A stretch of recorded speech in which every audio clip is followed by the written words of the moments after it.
Hi friends आ गोटे fresh पूरा blog को आपण मानक स्वागत। मो भाईर पार्ट 1 टा पड़ता पार्ट 2 पर आपण मैंने वेट करते मुझे जानी।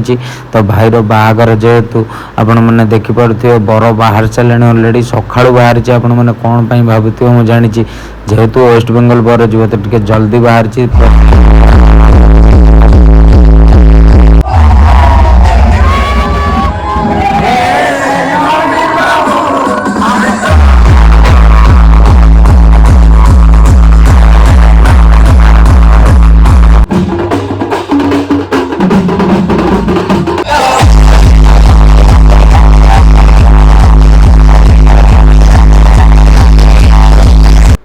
तो आम फ्रेंड्स सब गाड़ी रे बाहर पड़लु वेस्ट बेंगल पाई। तो बर जेहेतु वेस्ट बेंगल जीव तो आम बाटर किसी रहीकि खाईदेलु। तो आमको भोक करथिला खाई सारा पर पुणी आम बोरिंग फेस नहीं कि बसीगलु गाड़ी भितर। तो आम भी गाड़ी भितर किसी समय एंजॉय करके आम सीधा पहुँच गलु वेस्ट बेंगल जाकि दीघार पहुँचला परंपरा किसी एभली थिला। तो आम परंपरा सह केमिति उल्लंघन करूँ। तो आम हिसाब रे आम आमर भाई की नहीं पहुँच गलु पेंडाल उपर।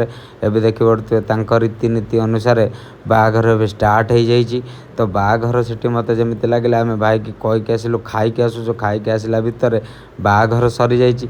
तो सेठी आमको गोटे नुआ जिनिस देखा मिलला जे कि आलू माड़ आलू बहुत जोर माड़ होता भाईर हेलमेट गलैवाकू। किंतु भाईर हेलमेट कहीं गलै पारे ना। आमे जेहेतु थिलु भाई पाखरे तो आमे तो सपोर्ट करूँ ना।